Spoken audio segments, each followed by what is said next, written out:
Hello friend, target nurses classes में आपका स्वागत है।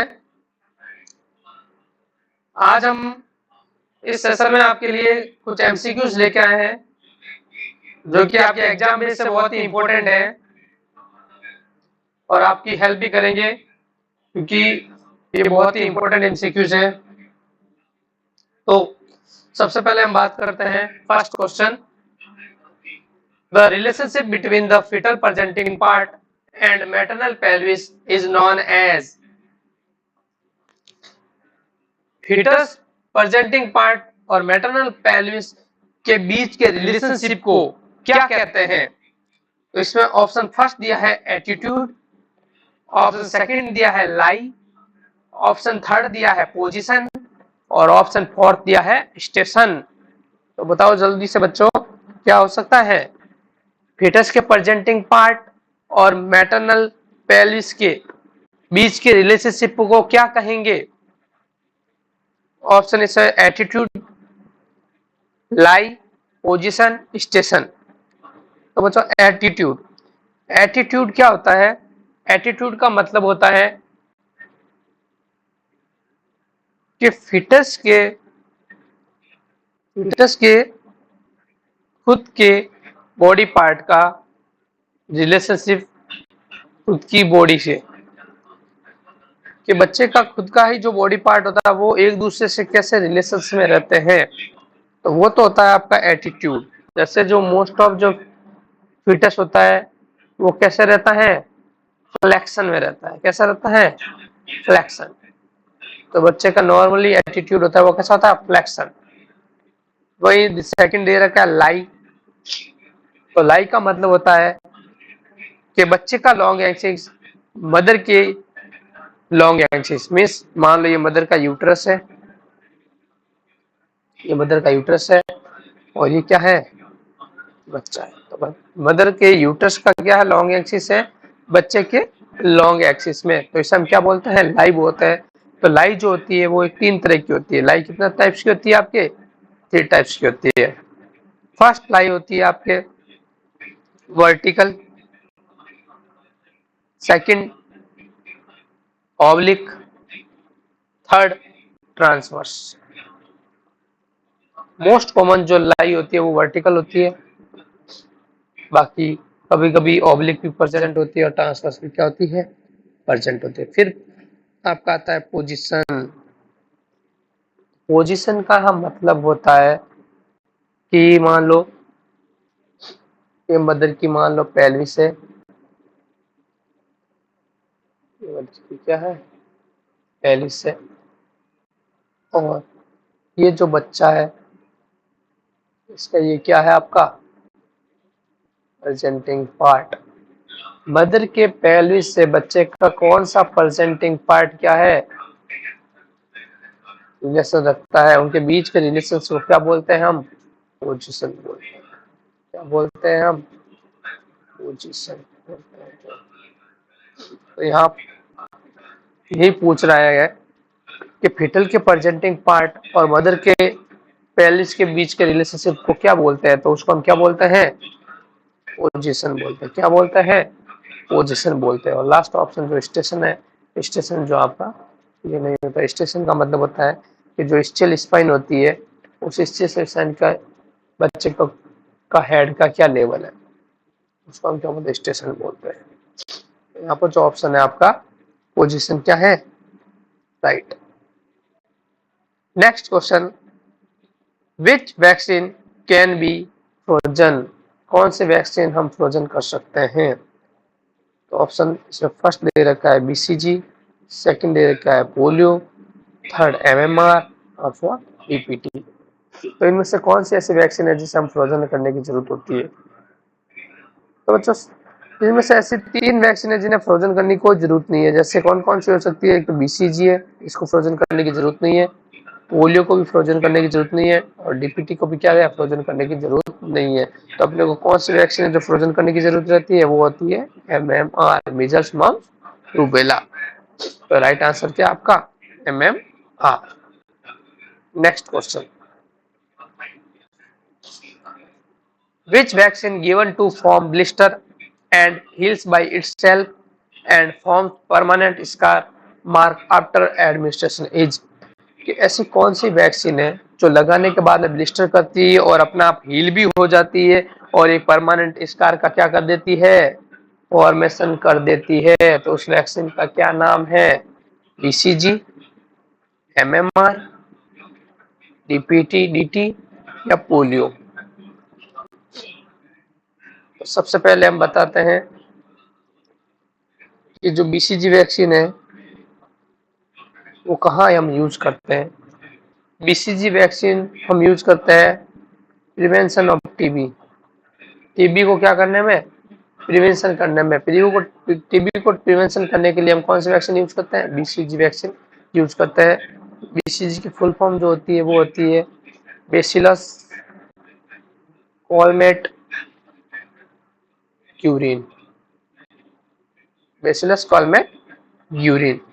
और बीसीजी को लगाने के लिए जो रूट होता है वो रूट हम यूज करते हैं इंट्राडर्मल। कौन सा रूट यूज करते हैं? इंट्राडर्मल। आईडी रूट से हम क्या करते हैं? बीसीजी वैक्सीन को लगाते हैं। और साइट की हम बात करते हैं तो साइट होता है left upper arm. Left upper arm, left upper arm में हम क्या करते हैं? इस वैक्सीन को लगाते हैं। और डोज की हम बात करते हैं, डोज होती है 0.05 ml और 0.1 ml। हम बीसीजी वैक्सीन हम लगाते हैं कब है? At birth. कब लगाते हैं हम बीसीजी वैक्सीन? एट बर्थ लगाते हैं। और बीसीजी को स्टोर करने के लिए हम 2 to 8 डिग्री सेंटीग्रेड टेम्परेचर पे इसको क्या कर सकते हैं? हम रख सकते हैं। और बीसीजी को डिसॉल्व करने के लिए जो सॉल्यूशन यूज करते हैं वो होता है नॉर्मल सलाइन। हमेशा हम इसको किस में करते हैं? नॉर्मल सलाइन में। यस, आपका सोडियम क्लोराइड आता है ऑप्शन में, सोडियम NaCl के अंदर या फिर आपके नॉर्मल सलाइन। ठीक है। सेकंड एमएमआर है। एमएमआर मीजल्स और रूबेला है। इसको हम 9 मंथ पे इसका फर्स्ट डोज लगता है। 9 मंथ पे इसका क्या करते हैं? फर्स्ट डोज लगता है। इसका जो रूट होता है वो सबक्यूटेनियस होता है और डोज जो होती है 0.5 ml होती है। और सेकंड डीपीटी है नेक्स्ट। डीपीटी का मतलब होता है डिप्थीरिया पर्टुसिस टिटनस और इसका जो रूट होता है वो आईएम होता है और जो डोज होती है 0.5 ml होती है।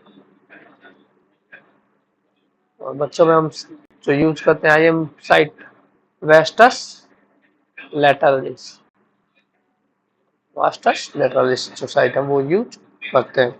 नेक्स्ट है पोलियो वैक्सीन। और पोलियो वैक्सीन हम पोलियो के अगेंस्ट यूज करते हैं, पोलियो को प्रिवेंशन में यूज करते हैं। और इसका जो रूट होता है वो ओरल होता है और डोज होती है वो 2 ड्रॉप्स होती है। और इसको भी एट बर्थ डोज होती है उसको एट बर्थ क्या कहते हैं हम देते हैं। तो यहाँ पर जो आपका राइट आंसर है, जो वैक्सीन है परमानेंट स्कार करती है वो कौन सी है? बीसीजी।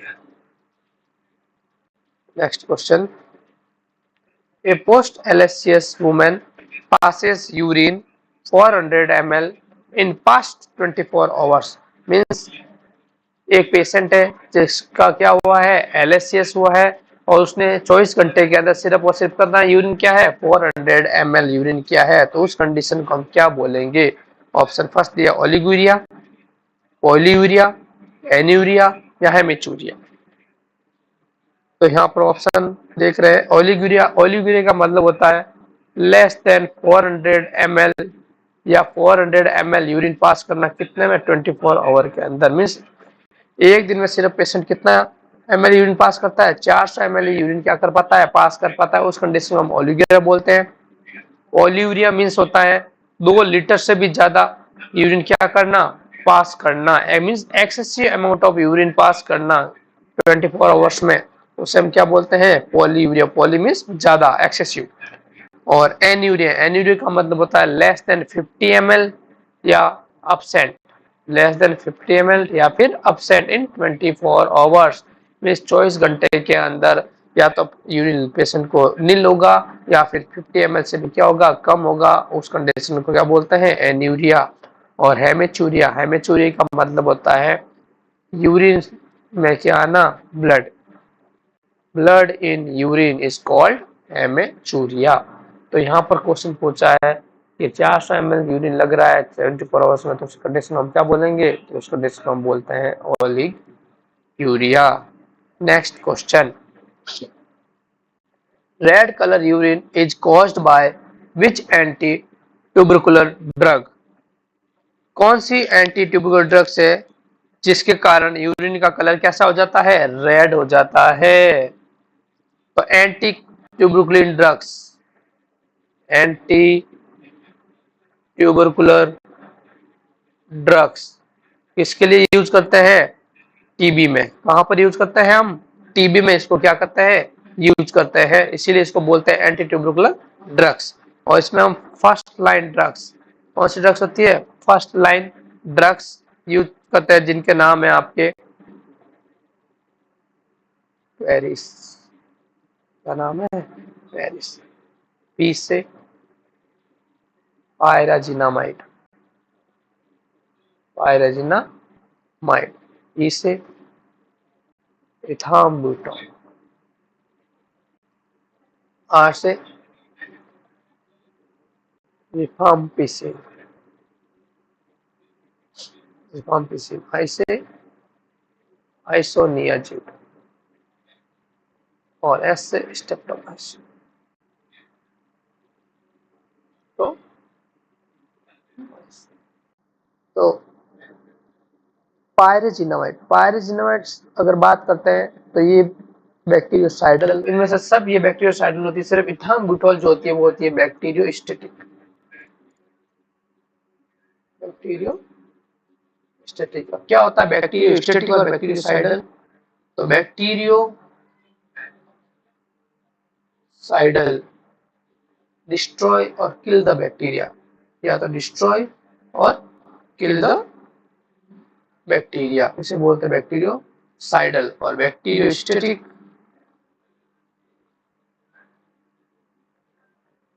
बैक्टीरियोस्टैटिक का मतलब होता है inhibit growth of bacteria, inhibit growth of bacteria, जो बैक्टीरिया की ग्रोथ को क्या करती है, इनहिबिट करती है, उन्हें हम क्या बोलती है, बैक्टीरियोस्टैटिक ड्रग्स बोलते हैं। तो इसमें से जो इथाम्बुटोल है वो बैक्टीरियोस्टैटिक होती है, बाकी सब ड्रग्स आपकी कौन सी होती है, बैक्टीरियोसाइडल होती है।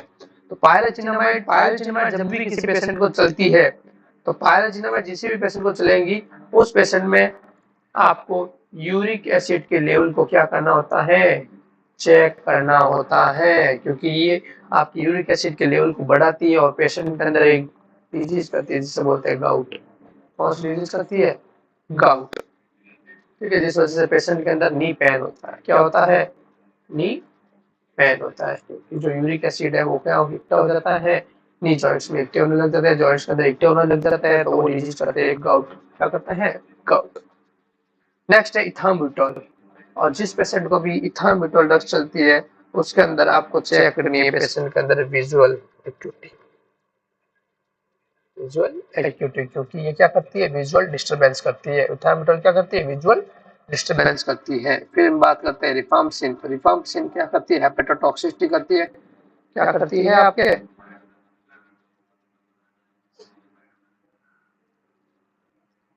हेपेटो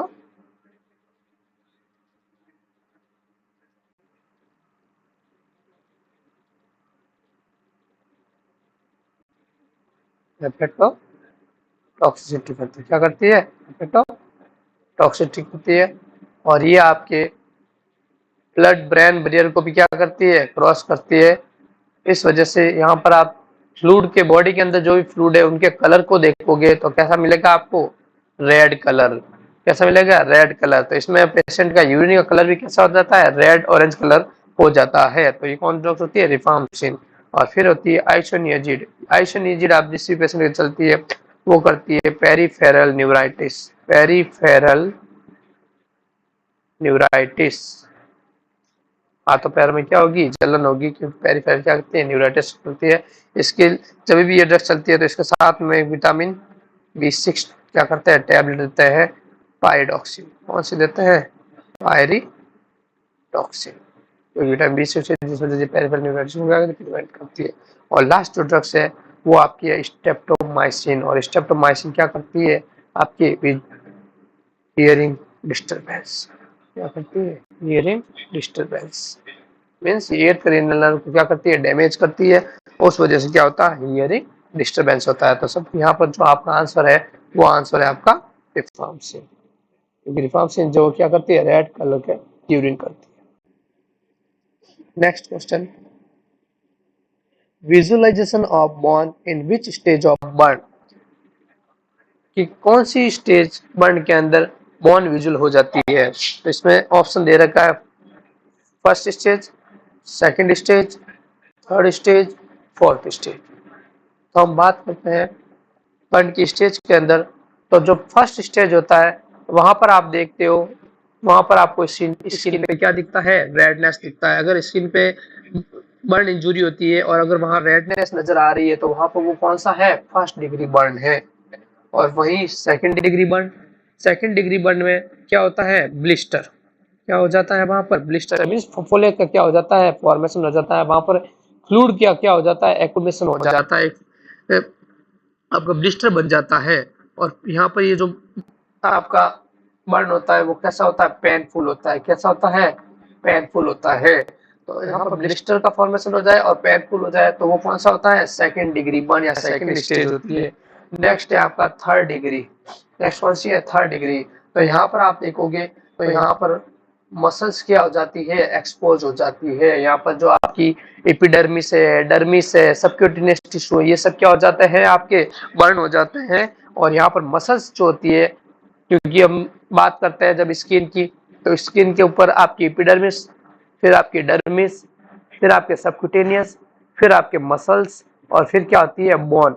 तो जो हमेशा आपके ये एपिडर्मिस भी हट जाएगी, डर्मिस भी हट जाएगी, सबक्यूटेनियस भी हट जाएगी, ये तीनों लेयर क्या हो जाती है, हट जाएगी। और यहाँ मसल्स क्या हो जाती है, एक्सपोज हो जाती है, जिससे हम क्या बोलते हैं, थर्ड डिग्री बर्न।